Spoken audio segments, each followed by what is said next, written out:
इसी तरह के एजुकेशनल वीडियोस को पाने के लिए हमारे चैनल को लाइक कीजिए, शेयर कीजिए, सब्सक्राइब कीजिए और बेल आइकॉन को ऑल पर सेलेक्ट कीजिए ताकि आप हमारे सभी वीडियोस को सबसे पहले देख सकें।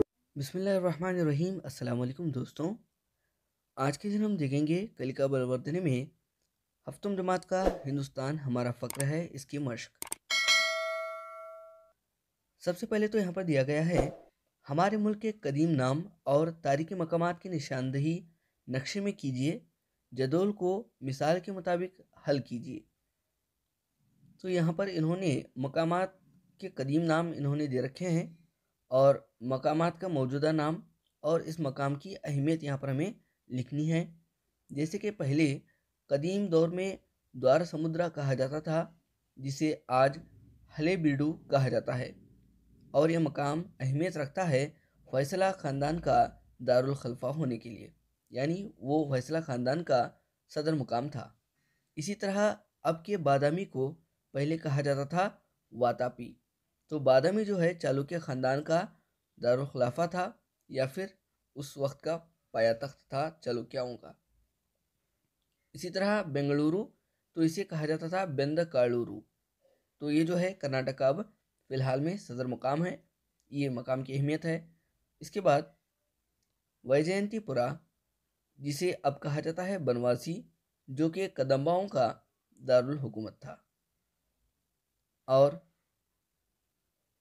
तलोरा या फिर तलकाडू, जो था गंगा ख़ानदान का दारुल हुकूमत था।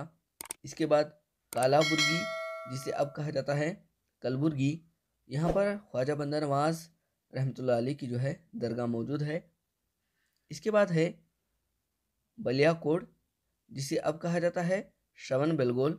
यहाँ पर ये जो है जैन मज़हब का एक अहम शहर है और यहाँ पर भरत बाहुबली का जो है यहाँ पर मुजस्समा मौजूद है। इसी तरह हमने उन शहरों को नक्शों में यहाँ पर जाहिर किया है। आप इंशाल्लाह इसे एक बार देखकर नक्शों में निशानदेही कीजिए। नंबर 2 है, आपके शहर के आसपास मौजूद उन शहरों की फहरिस्त तैयार कीजिए जिनके नाम तब्दील किए गए हैं। तो यहाँ पर आप देख सकते हैं, हमने लिखा है बीजापुरा, तो इसे अब कहा जा रहा है विजयपुरा। इसी तरह पहले एक शहर को कहा जाता था गुलबर्गा, अब कहा जा रहा है कलबुर्गी। तो इस तरह से जो है आपके करीबी शहर के करीबी गांव को अगर किसी नाम से तब्दील किया गया है तो आप इसे यहाँ पर लिख सकते हैं। इसके बाद है, अपने गांव से ताल्लुक़ रखने वाली तारीखी कहानी इकट्ठा करके लिखिए। यहाँ पर हमने हमारे गांव के मुताल्लिक़ लिखा है। आप जो है आपके गांव के मुताल्लिक़ कोई अगर तारीखी वाक़या है तो आप इसे यहाँ पर लिख सकते हैं। हमने लिखा है हमारा गांव विजयपुर है, यहाँ पर आदिल शाही हुक्मरानी थी, यहाँ पर इन्होंने कई तारीखी इमारत तामीर किए, जैसे गोल गुंबद, इब्राहिम रोज़ा, मुल्क मैदान वगैरह।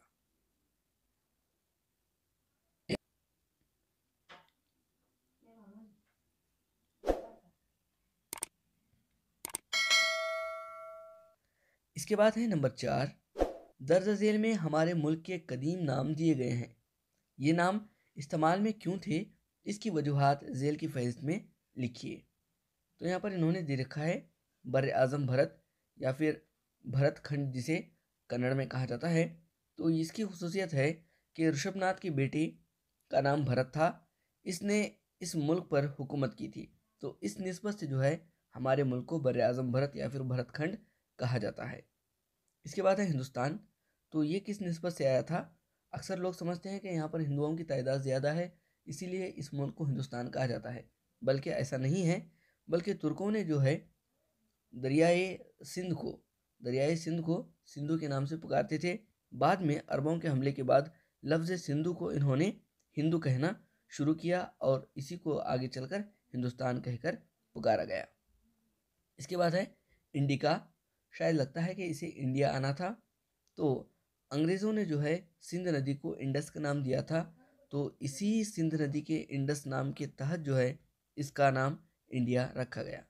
और जम्बू जज़ीरा, पहले जो जज़ीरा था जम्बू, उसी का हिस्सा जो है हमारा एक हिंदुस्तान है। तो कदीम हिंदुस्तान जम्बू जज़ीरे का एक हिस्सा था, तो इस निस्बत से इसे जम्बू जज़ीरा या फिर जम्बू द्वीप भी कहा जाता है। आगे देखिए, नक्शे पर एशिया के इन ममालिक की निशानदही करें जहां बुद्ध मत को आज भी मानने वाले हैं। तो आप यहाँ पर देख सकते हैं जापान, मंगोलिया, चीन, नेपाल, हिंदुस्तान, श्रीलंका, अफगानिस्तान। तो यहाँ पर जो है अभी भी बुद्ध मज़हब को मानने वाले मौजूद हैं। हमारे कौमी तराने के अहम अल्फाज की फहरिस्त अलीफ में दी गई है, फहरिस्त ब में दिए गए मानी के साथ जोड़ें। तो जैसा कि आप सब जानते हैं, जन गण मन जो तराना है इसे बंगाली ज़बान में लिखा गया है, तो इसके उर्दू मानी हमें यहाँ पर लिखने हैं। तो जन गण इसका मतलब होता है हुजूम, लोगों का हुजूम। अधिनायक, अधिनायक का मतलब होता है अजीम रहनुमा। इसी के साथ विधाता, विधाता का मतलब होता है मोहसिन। उसके बाद जलधि तरंगा यानी पानी की लहरें, और आखिर में है उच्छला। उच्छला का मतलब होता है आला। तो इसी के साथ अपने या अपने आसपास के उन लोगों की फहरिस्त बनाएं जिन्होंने मुख्तलिफ शोबों में कामयाबी हासिल की है। तो आप अपने करीबी गांव के किसी भी एक अहम अशखास के नाम लिख सकते हैं और उन्होंने किस शोबे में अपना अहम रोल अदा किया है उसके मुताबिक आप यहाँ पर लिख सकते हैं। पहले दो अल्फाज के हवाले से तीसरा मिलता हुआ लफ्ज़ बनाइए। जैसे आर्यभट्टा जो है ताल्लुक़ रखते थे इल्म फल्कियात से, उसी के साथ साथ कनाड ये इल्म साइंस से ताल्लुक़ रखते थे। इसके बाद है पतंजलि जो योग शास्त्र से ताल्लुक़ रखते थे। इसी तरह चरका जो है आयुर्वेद शास्त्र से ताल्लुक़ रखते थे। इसके बाद यहाँ पर ब्रह्मगुप्ता ये जो है इल्म रियाजी के उलूम से वाकिफ़ रखते थे। हिंदुस्तान की चंद लाजवाब इक़दार की फहरिस्त तैयार कीजिए। तो थोड़े मॉरल्स यहाँ पर हैं, अमन और इत्तेहाद ये हमारे हिंदुस्तान का एक इक़दार है। इसके बाद बड़ों की इज़्ज़त करना, हमदर्दी, मेहमान नवाजी जिसे यहाँ पर अतिथि देवो भव के नाम से पुकारा जाता है, भाईचारगी। तो ये तमाम जो है हिंदुस्तान के ज़रिए पूरे मुल्क को, पूरे दुनिया को जो है दिए गए इक़्तिदार हैं। इंशाअल्लाह मैं उम्मीद करता हूँ कि इस वीडियो को आपने पसंद किया होगा। अगर पसंद किया है तो वीडियो को लाइक और चैनल को सब्सक्राइब कीजिए। तो फिर मिलेंगे अगली वीडियो में, तब तक के लिए